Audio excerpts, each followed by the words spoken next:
Stomachaches is a new album, and I've heard you talk about the fact that you really feel that it's like the best work you've ever done. Yeah. What did you learn from making this album? I learned a lot about the reasons I feel the certain ways about things, or the way I react to certain things. Ross is really big about, kind of getting to the inception of a feeling or a reaction.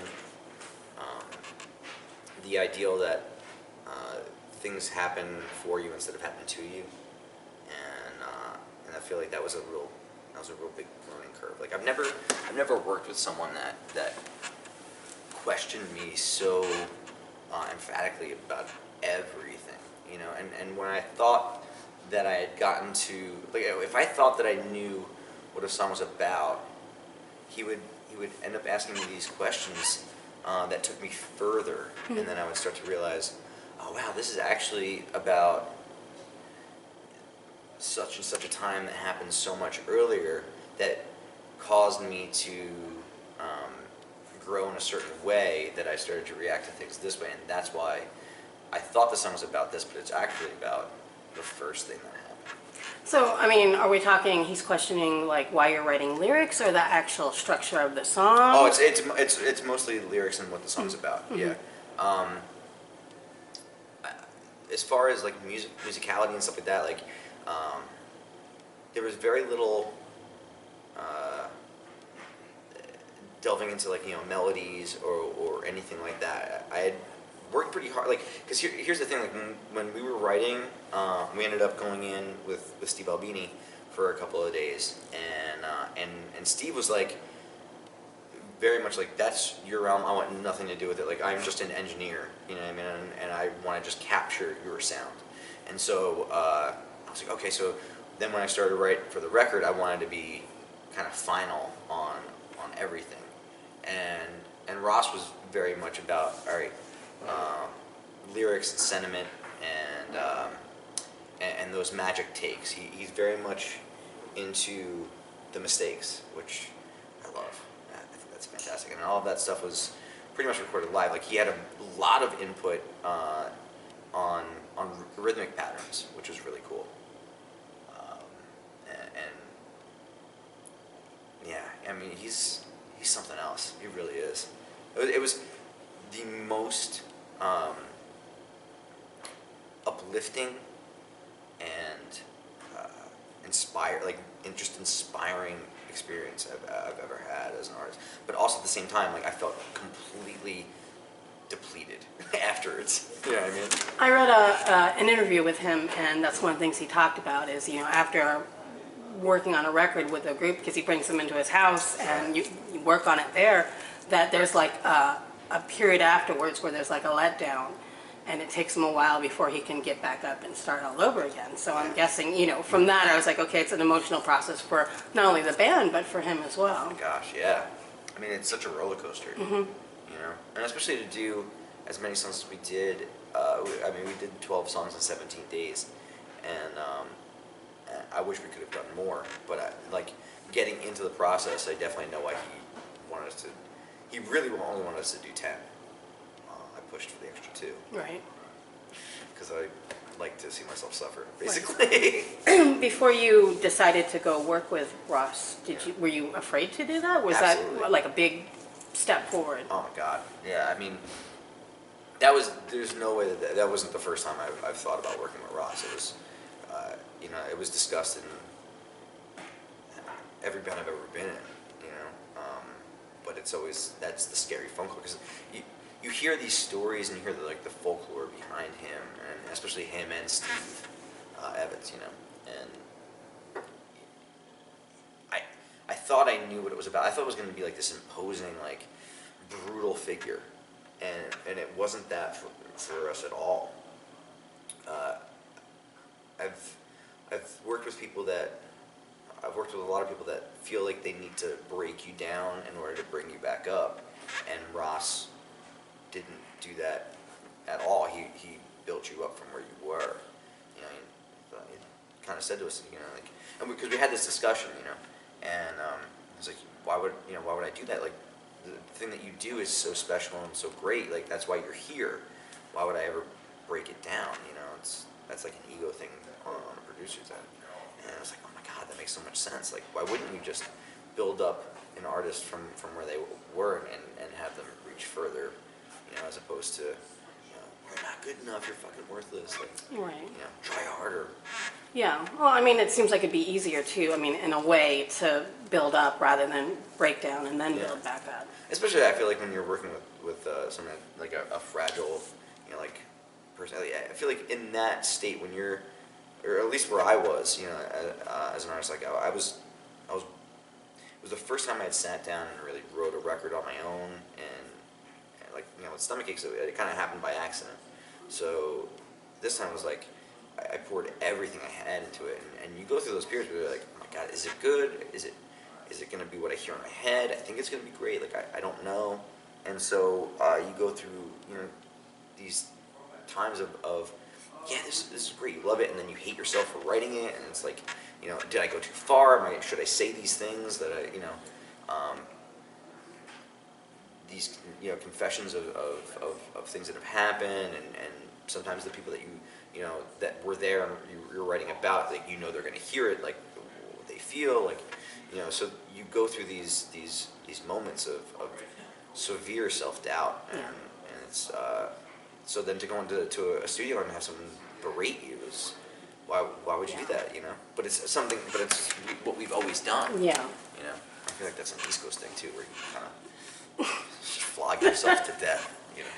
Yeah. That seems like a more East Coast kind of thing than West Coast laid back. Yeah. So, which two songs were the ones that you pushed to get on the album that were being left off? Let's see. I think the chopping block would have been Darkness, and possibly either Resurrectionist or Miss Me. But Miss Me, I got on because I was like, well, it's going to be super simple because it's not a lot of instrumentation. So, you know, that's how that got on. And then Darkness, I was like, well, if I can get it in a couple of takes, like, we'll do it. If not, then just, yeah, and then it just goes away. But yeah, those were probably the three that probably would have been Left behind. Yeah. So, which song was the funnest to record? Which did you have most fun doing? Let You Down. Yeah, and I think also too because like that song was never supposed to be. That song only came into play the last week. Like the way it all happened was I wrote that song on tour in the UK. I remember being in a back lounge with like this rented acoustic, and we started playing it, and kind of like inverting chords from Prettiest probably. That's why I feel like it's like a sister song to that song, and so I wrote that song, and I just felt like it was like an acoustic song that I would just maybe play whenever we did like acoustic shows and, you know, in stores and stuff like that. And we did it acoustic twice in Jersey when we had done those kind of intimate. The Crossroads. Yeah, the Crossroads shows. And that was it. Like that was the end all be all for me. I didn't really think about that song as a real song, you know, or as a full band song. Right. And so we had our time booked with Ross, and something had happened. It was like maybe 3 days before we were about to leave, and we got this call, and it was like, I'm so sorry, but we need to push you back a week. And I was like, oh my God, like what are we gonna do? You know, everything was still gonna work. Like, you know, we had equipment was being shipped. Like it was craziness. So I'm like, all right, hey man, still works with everybody's schedule. We're still gonna go through and do this. Like, you know, it's gonna be awesome. We have an extra week. So what do you do in that extra week? You don't want to like over practice everything and make it sound, you know, you still want that sense of you know, newness, or like, you know, like spontaneity, right? So we did practice a little bit, but also I was like, all right, well, I have this other song. Let's see what it sounds like with a full band. So I threw together like, you know, this arrangement, and I was like, it's kind of cool. ended up writing. I wrote the bridge to it, and what I really liked about that was that it recalls the chorus from my grandfather's song. So that was like, oh my god, I had like a brain blast on that, and I was like, this is gonna be really cool. And then when we did this song, we did it totally live, and the first time I really sang it, was in the room, going, and it felt right. And actually, too, if on I think it was like on Instagram or something, there's like a video. There's a video with no sound of us in just this little room that Russ calls the grotto, and we're playing, and that's the song we're playing. Yeah. Okay, so conversely, which was the hardest song to do? For whatever reason. Yeah, probably September. Yeah, we saved that for last, and because I knew that I wouldn't be able to do anything else after it. And yeah, that was of course. Yeah. That was the hardest. Yeah. So with Stomachaches, we've talked about this before, how it was not something that you ever intended to have out in the world, and it was not deliberately created. Whereas with this album, you wrote songs, you went in the studio with Evan and Matt, and it's a little bit more collaborative. Do you feel that it's more of a group project than just you, like Stomachaches was?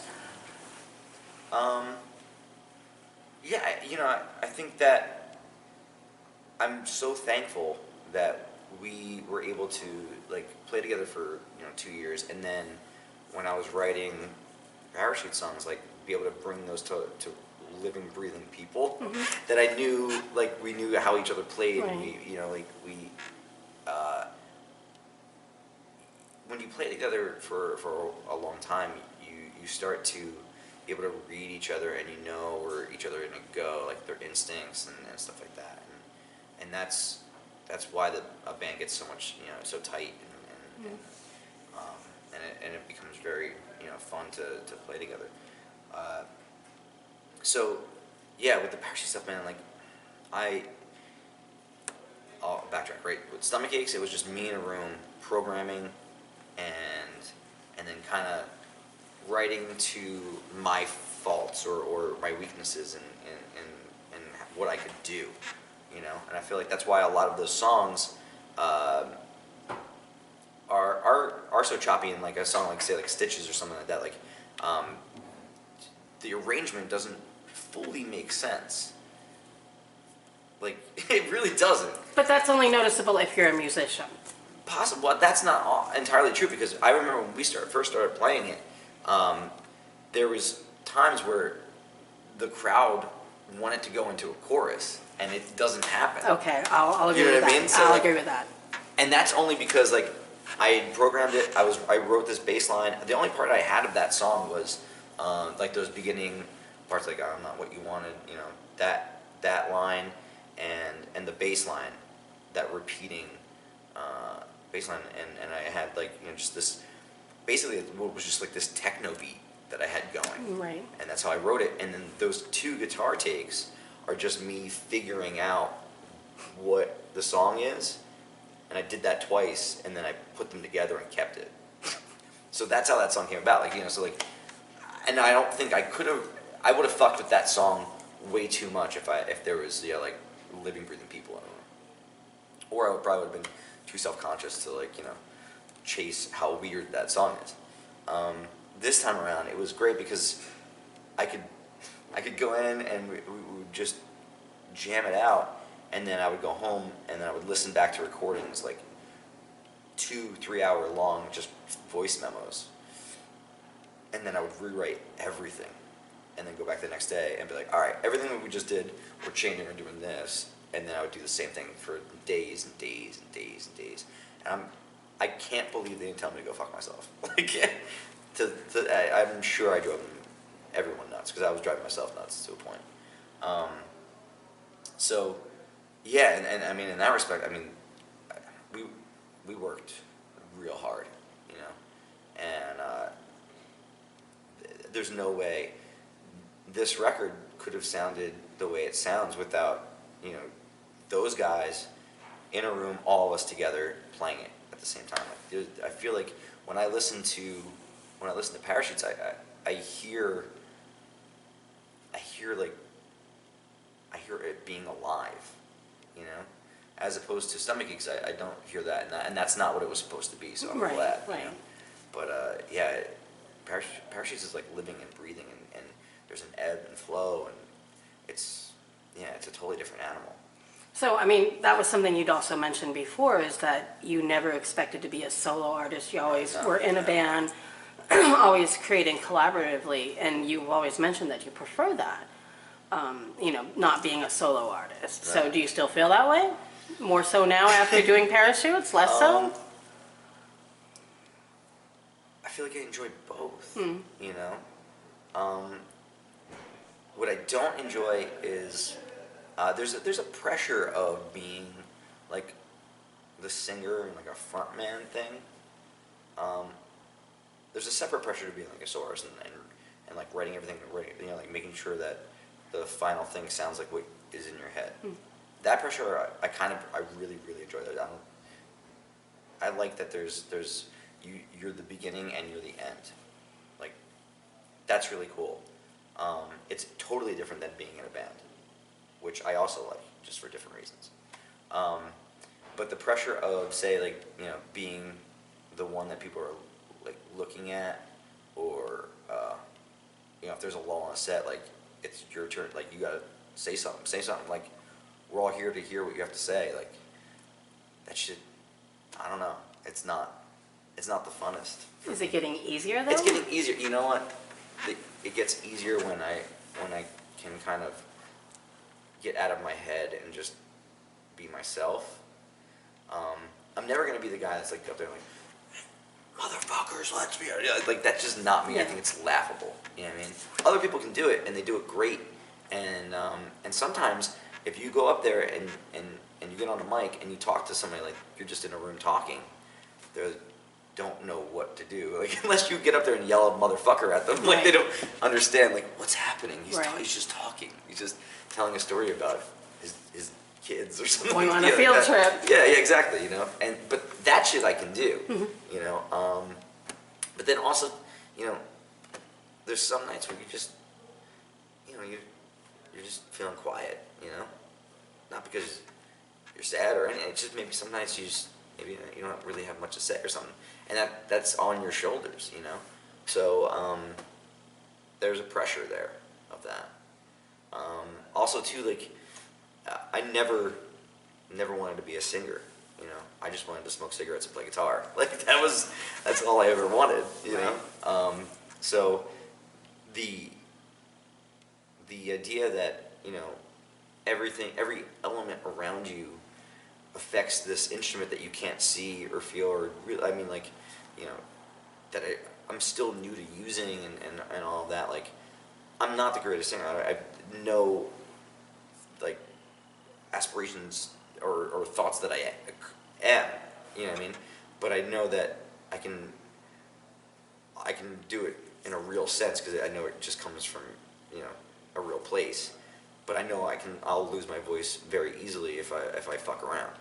And so, like, to be the guy that has to, like, you know, not have a fan on all the time, or wear this fucking stupid thing around your neck, you know what I mean, and drink tea all goddamn day, it's like, fuck this, really? I gotta do that shit now? But, you know, that sucks. You can be a great musician and a great lyricist and a great performer without being a great singer. I mean, Bob Dylan does not have a great voice. Neil Young, yeah. Neil Young's another one. You know, there are a lot of people like that who, through their heart. Yes. I would much rather hear a unique voice than a pretty one or a perfect one, or one that hits notes and is always perfect. I will not always hit notes. Yeah.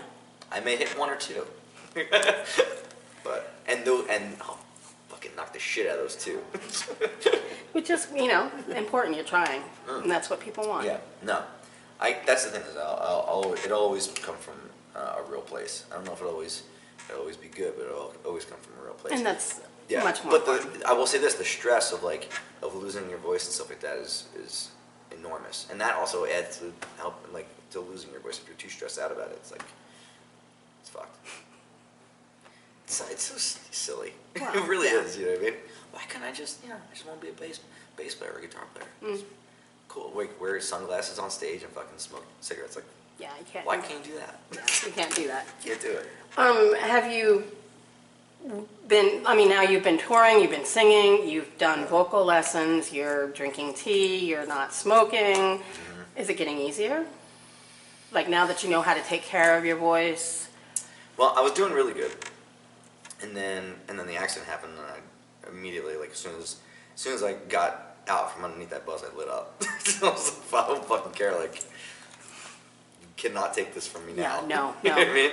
So, but I stopped about a month ago, and I think about it every second. Oh, yeah. You know what I mean? Is it getting easier? Not really. But it's weird too. I feel like, and this happened on the Stomachaches tours. Like initial touring, I would 3 shows in, I would lose, and then fuck man, get really worried about it. And then the more we would tour, I don't know if you just get kind of calloused up in there or something like that, but you end up starting to kind of just being able to do it, or at least get through it, And I feel like as a band, we usually hit our stride 3 or 4 shows into a tour. My voice takes about a week and a half or 2 to kind of, or I can scream for an hour and 15 minutes for 5 days. I can, it's pretty, I'm all right. Leathermouth though, oh my god, that tour, I don't know how I got through that. That was crazy. Yeah. I was drinking a lot of codeine. Yeah. By the way. I bet you were, because that'd be the only way to get through it. So talking about people on tour, do you find yourself picking up influences from people that you tour with? Oh yeah. I mean, I feel like that's the thing too, is as far as I'm concerned, as people, we're just a collection, this mantelpiece collection of little mannerisms and idiosyncrasies that we've picked up from other people along the way. There's a couple little original things that you've made, but for the most part, you grab them from people. So who has been most inspiring for you when you've toured with them? Oh man, here's the thing: you learn a lot. You see people do it, and you're like, "That's so fucking smart. How come I haven't thought of that?" And some things you're like, I want to try to do that, and then it just doesn't work for you. But you still gain the knowledge of it. I remember back in the day, when Mike came to tour with Green Day, that was whoa, all right, this runs like a machine, and we're like, oh, we should probably get our shit together, you know what I mean? If you want it to be professional and we were just kids, fucking around, and sometimes it worked, sometimes it didn't, but they were a well rehearsed, oiled machine, and that works for some people, some people it doesn't work for. Every band that I've toured with, I've learned something. Either it's something to do or something not to do. There's some people you tour with, like Dave and fucking Laura, and you're like, oh, fuck you people with your beautiful voices that you can do whatever the fuck you want to do, scream for hours and sing, and they never lose it, and they sound like you're dropping a needle on a fucking record. It's unbelievable. Laura is louder than the fucking band without a goddamn mic on. It's crazy. These people are they're musical gods, is what it is, goddesses. That shit is annoying. You learn that. But you always talk about the way to improve as a musician is to play with people who are better than you. So that's not a bad thing necessarily. Yeah, no, absolutely. Yeah. Still makes you mad. Yeah, I imagine so. So what are you listening to right now? Actually, all right. So the new Kendrick Lamar record is. I wasn't really a huge Kendrick fan until this record. Evan was like, "Yo, you gotta listen to the record." And I was like, okay. And I think it's phenomenal. Smith Street Band, listen to a lot. Let's see, new stuff. New stuff, old stuff? Right. Um, I recently got my Spotify subscription, so I've been making my own playlist, and I like that a lot. Me and my friend Gianni, like we trade playlists back and forth. Um, the Spits, what's he been pumping? Let's see. Always a lot of like Nick Cave and Morrison Smith stuff. What have I been listening to on this tour?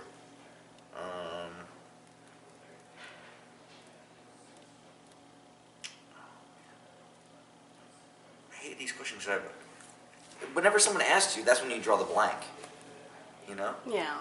Oh, there's this band Wolftown. I think it's really awesome. They're like this hardcore band from Germany that I got to see open for Youth Today and Walter's other band, Vanishing Life, which by the way is amazing.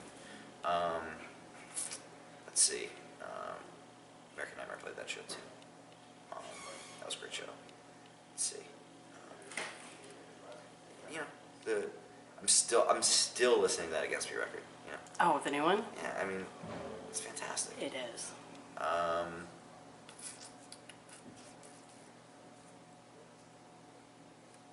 don't know. If someone else will pop up, and I'll shout it. I have a rec for you though. Okay. I went and saw Thursday last week. Oh man, our tours have been like doing one of these things. Yeah, like, yeah. I actually had friends who were trying to see Thursday and had to sell their ticket because they wanted to see you more. Oh. But I saw them, and they had a young rapper named Cities Aviv that opened for them. Awesome. Oh my God. Oh, wow. I was so impressed with him. It was not even funny. Yeah, I was not expecting that, but it's kind of like hip hop, electronic, rap. It was. Oh, Derek, by the way, his new record was fantastic, but he also told me to start listening to. Hold on one second. It's probably in my latest searches. It takes forever.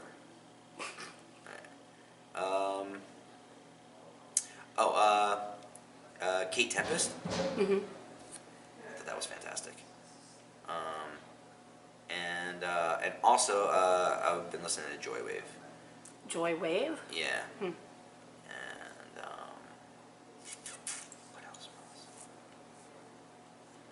I'm trying to see what else I had to search for. Oh, we've been. Where's the song? This song.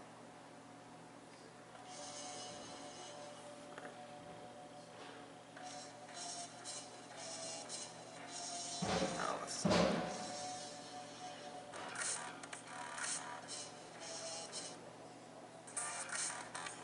Not it. Anyway, there's this Justice song that we've been listening to a lot before shows, but I can't find it. What have you been reading lately? Oh, I'm rereading Stephen King's On Writing, and I was halfway through Bob Dylan Chronicle 1 and forgot it at home. And yeah, that's where I'm at right now. What did you think of Laura's book? I loved it. Yeah. It was. I tore through it. Yeah. Absolutely. I want it, like when you get to the end. Yeah. It's like, okay, where's the rest? Right. Where's the rest of your story? She gotta live. Yeah. You know? Yeah. We're waiting for the next Right. part.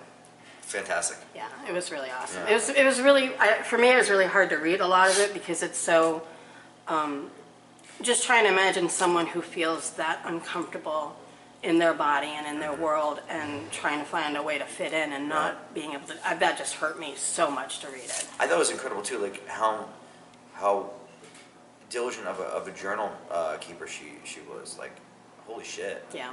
That's amazing. And then to have to go back to comb through, and then to have to kind of relive everything. That That hurt. hard. I bet that was, no, I can't imagine that.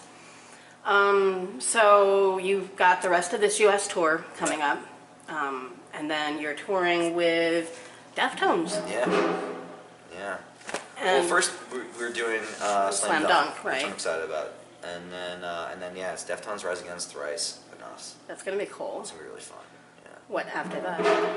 Then we're doing a festival with Take Mix and Saves the Day in Long Island, and then there might be some things weekends after that, and then I want to take a couple, maybe a month and a half off in the summer because I want to spend some time with the family and do some stuff, and then probably be back out into the and then I think,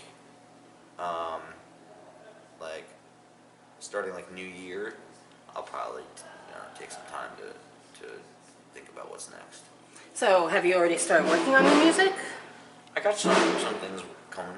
I just remember I have a lot of ideas. Yeah, because I remember you tweeted about the first time you picked up your guitar after the accident, and you were like, "It hurt like a fucker, but I got a new song out of it." Right. So clearly you're working on new stuff, but Always. Yeah. Yeah. But it could all be shot in the head tomorrow. You never know. Yes, that is Sometimes true. that's the thing. Like yeah, you write these songs, but sometimes they're just exercises, just stretching, Well, stretch yeah. the muscle kind of thing. And there's, that's good practice. So Yeah, absolutely. There's certain things in my head that I'm really into. Some ideas that I'm really into. Where they end up, I'm not sure just yet, but I'm looking forward to. I wanna do something different. I don't know exactly what it is yet, but I have some ideas. well, that'll be interesting. We'll be Yeah. looking forward to that. Trying to think what else I can do real quickly, but I think that's all I have to talk about now. Always a pleasure. Yeah. Thank you so much. Thank you. You're still apart.